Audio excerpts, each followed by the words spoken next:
Good morning from Panhandle Outdoors, America's only daily outdoor TV show.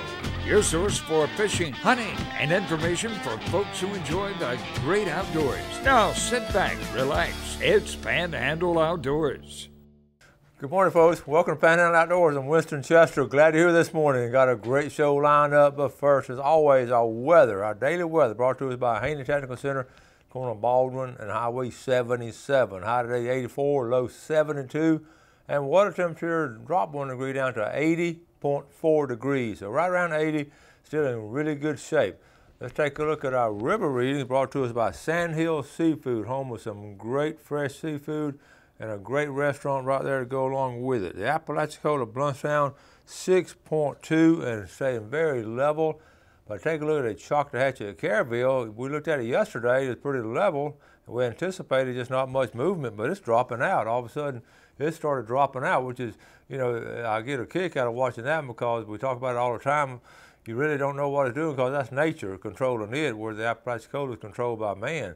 And yesterday's guess was a little bit wrong by NOAA, so they're saying today it's going to be dropping for the weekend. So if you want to do some catfishing up in the sloughs, or out in the river, it'll be a good time to do it. Our tide chart brought to us by Kent, Forest Lawn, Funeral Home and Cemeteries.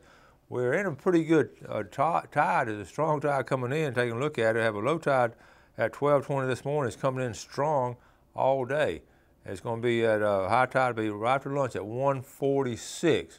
So that looks good there. And then what's amazing, folks, we're in the first day of June. May has just flown by, and all kind of things happening here in June, and we'll talk about them, but just be aware it's going to fly by too, and then it's going to be July. All right, let's see the marine forecast. They're calling for west southwest at 5 to 10. That's a low. I was telling Jeff that's the lowest wind reading we've had in a long time at 5 to 10. So hopefully it'll stay like that. Snapper season opening up for a couple of days for the recreational fishermen. I know a bunch of folks going out this morning. I know. So we're going to take our break and we'll be right back.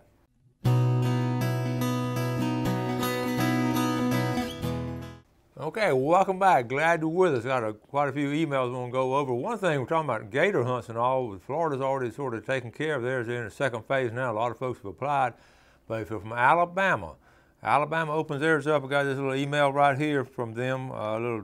Let's see, June the 2nd at 8 a.m. You go to Outdoors Alabama. I know some of our viewers up in Alabama watch it. So if you want, it's only open to Alabama residents. Only Alabama residents can apply for alligator hunting permit. And the interesting thing about that, if you remember this fall, will be 2 years ago, up at Lake Eufaula, I interviewed the lady who had, and her husband who had the world record gator. Did an interview with them, and it was amazing. And that gator came from Alabama, of all places, from the river up there in Alabama. So it was fascinating, and I hope you saw that. That's really was a huge gator. All right, let's go to a couple of pictures here. Craig Edwards sent this. I've known Craig since he was knee-high to grasshopper. Now, he had a son just graduated from Bay High the other night. And by the way, congratulations to all the high school graduates all throughout the Panhandle. Now, Craig was up at a condo, at someone's condo, anyway, but check this out. This is a perfect picture of a riptide. And Craig posted, he watched at least 7 people pull from this riptide. Single swimmers sometimes, dual swimmers sometimes. And they really, a lot of folks got in trouble this past weekend, Memorial Day weekend, but that's a great picture. That's what, right there in the center of the screen, you know, that's where the strong undertow is going out. And if you can see it now, you know, from condos, you can't see that from land. So be aware of those, especially if you're surf fishing and trying to get a little bit too deep. Okay, I got an email here from Tanner McBee. Hey, Winston, Winston, my wife's parents recently moved to Lynn Haven. We visit every few weeks and are currently trying to sell our home to move as well. While visiting for Memorial Day, I fell in love with your show. I want to enter my name in the hat for the drawings you do. Thank you and have a blessed day, Tanner McBee. So Tanner, we will be entering you, and thank you for a nice email. There's another one, wade fishing from Rodney Whitfield. We were talking about wade fishing, and he added this. Please remind those that wade fish use at least a 12-foot stringer to prevent shark bites, and do not put bait in your pocket. That's a good time to talk about that because, you know, we've had some of the shark attacks we've had has come from people having shrimp in their pocket. A young man from Tennessee lost his leg years ago down at Cape Sandblast simply for that. And he's doing well now, by the way. He lost his leg, but his life was saved by some really good nurses right there on the scene. But anyway, do be aware, sharks, and they will get in shallow water, and do have a long stringer behind you. Don't have any kind of bloody stuff or bait stuff around you on wade fishing. So do be safe on that. Thank you for sending that, Rodney. Okay, next email. This is a good one here. Also, this is sent from Larry Dornings. I agree the pollution from homes and businesses is ruining water quality in bays. I would like to see you get a chemist from the State Water Quality Department to talk about that. That person could compare water quality now compared to 50 years ago. Also, he could tell where the best water quality bays are located, even on oceans or dumping grounds for garbage. Larry Dorning from Panama City Beach. So right, Larry, and I'll try to work on that. I'll try to get someone with the water quality. I know there's a group of people here that go around each month and test the water quality. So we'll get them on the show and talk about it. Thanks for that input there. Okay, don't forget this now. I'm scared to go redfish. I'm afraid I may catch a tag one because I haven't registered yet for the contest. But this is CCA contest. It's in full swing, starting Memorial Day. And the big decision, look, which one would you choose? Out of those, you got 1, 2, 3, 4, 5 boats or that GMC truck. I'll be honest with you, I choose that truck. Wouldn't you, Jeff? Yeah, I choose that truck. And I mean, I'm fine with my boat. But anyway, it's going to be for 101 days, $500,000. You got to register. So I'm going to register soon. All right. Also, let me go and add what we got this here. Tanner McBee wanted to add his name right here. All right, Tanner, you're in the pickle jar. And also for the drawing for the Fishing with Coach, which is on this side of the desk, right here, we're going to add Dave Borges from Santa Rosa Beach. So there you go, Dave, right here. So we're getting some in there. Also, they got them other places too. Tuesday, what I'm thinking of, this coming Tuesday, the Bay County Historical Society, which is a good group of people trying to preserve our history, they're in the process of moving down on Harrison Avenue, really like right where C&G Sporting Goods is, like the next 2 stores down from there. Got big windows and all. They're gonna put a window display of an old boat, original old boat that was built like the original style. But anyway, we're getting ready to open that up. I'm a very proud member of the Historical Society. I'm so proud that we're recognizing our fishing and boating heritage inside. There's a lot of other history too, but a lot of people just gloss over their history of their roots and all. But here in Bay County, we've done a good job with it and continue to do a good job. So we'll be having next Tuesday, we'll be having a little press conference and all on that. So just be aware of that if you're in the area. Okay, let's take a break and we'll be right back.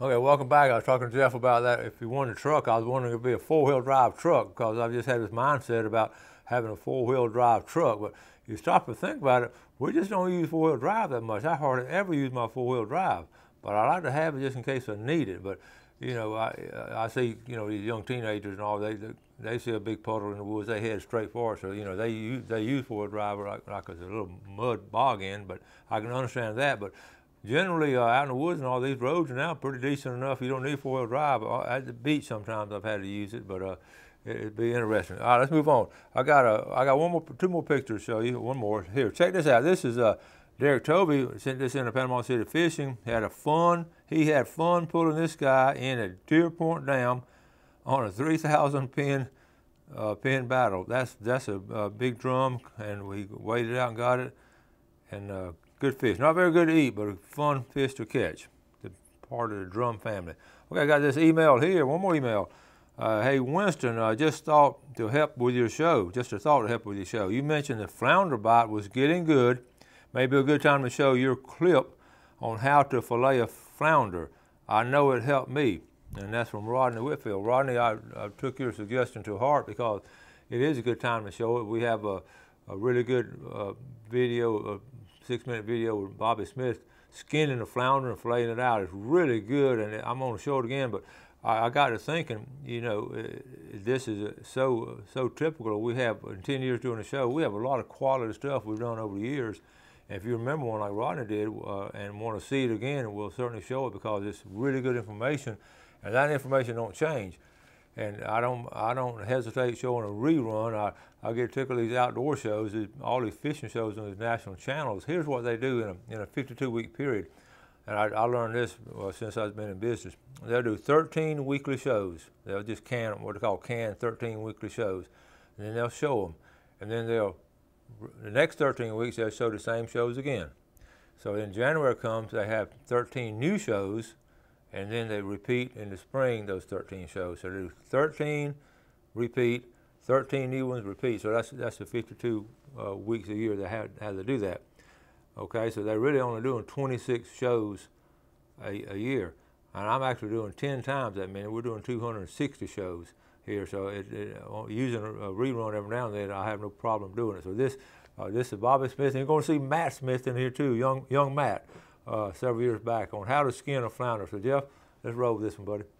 All right, hey folks, we're out here. We've been trying to do this for a good while now, but we're here with Matt Smith and Bobby Smith, and Bobby's going to show us how to skin a flounder. Bobby, first of all, why do we do this?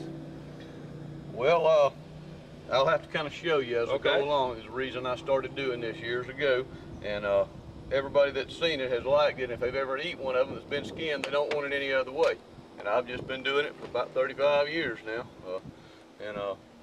I hope I don't mess this one up, because this is the only one we've got accidental catch when you're bass fishing. But if I had a box full here that I'd gig, then I could mess up and we could start over. But anyway, I'll try to do the best I can. But you got to have your right tools.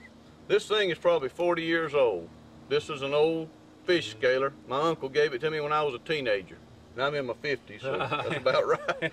Anyway, you got to have something with teeth that'll get those little fine scales off of the white side. I scale the bottom side. Yeah. Other is just a set of regular catfish skinner, something you can grip the skin, pull, and then you need a fairly sharp, well, it needs to be sharp, but a fairly thin bladed, pointed knife.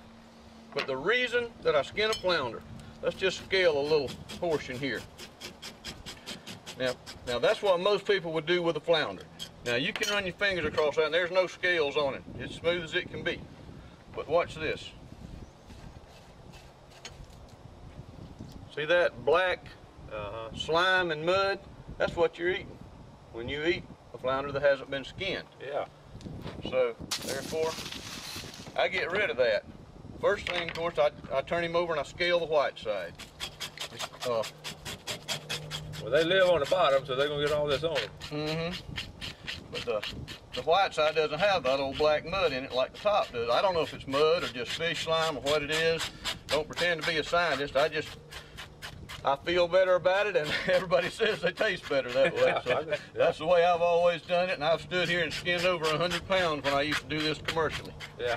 And all right, we've got him scaled now, so we're just gonna rinse those scales off and then turn him over, and this is where the skinning part starts.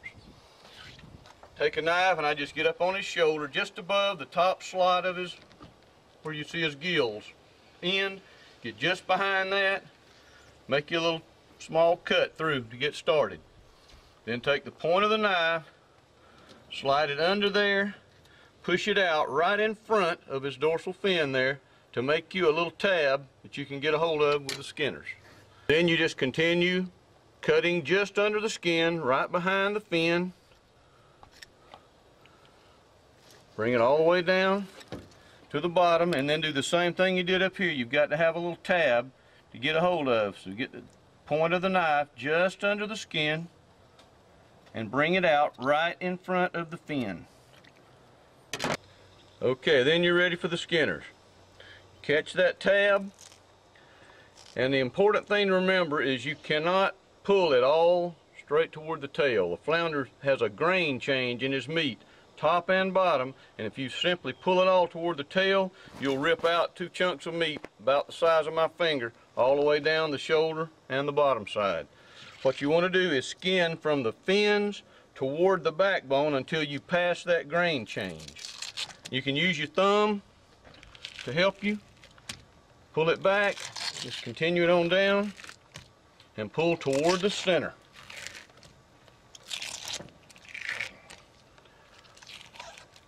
All the way down to the bottom of the fin.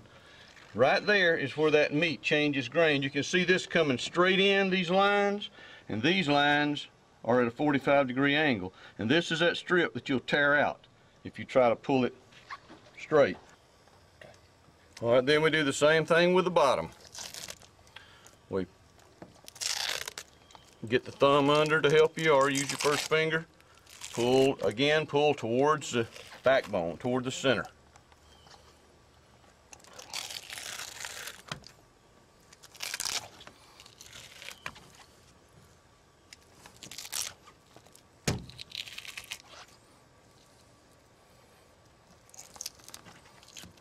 Once you've got it to that point, then you're ready to pull it all the way off. Then you're ready to pull it off. Once you get it in like that, catch it back from the front, get you a grip. The bigger they are, the harder that skin is to pull, but peel it off like that. You've got a skinned top side on the flounder. He'll eat much better than scaled. Then you're ready to do the rest of the job. I just go through right behind the fin, go all the way through, come out, get rid of the head. Flounder has very few guts. Most of you know it's a good fish to eat because you get a lot of meat from a flounder. Once you get the guts, the roe sacks are in this little cavity back in behind on each side of that bone. You have to just reach in there and pull those out. And then there's some coagulated blood against the backbone. I usually just stick the knife underneath it, make a little fine cut, pull it out. And then you're ready to wash. All right, Bobby, that's a good job. I'm gonna start doing mine that way now. Hope everybody enjoyed that. A lot easier said than done. It takes a little practice, but the finished product is well worth it. Man, next time we just gotta have more flounder. Just gotta have more flounder. Wait till the summer and get a gigging trip together. We'll all go get a bunch of them. Well, Panhandle Outdoors, Bobby Smith, Matt Smith, and we're here skinning the flounder. There's you the finished product. Good Ready job. for the broiler.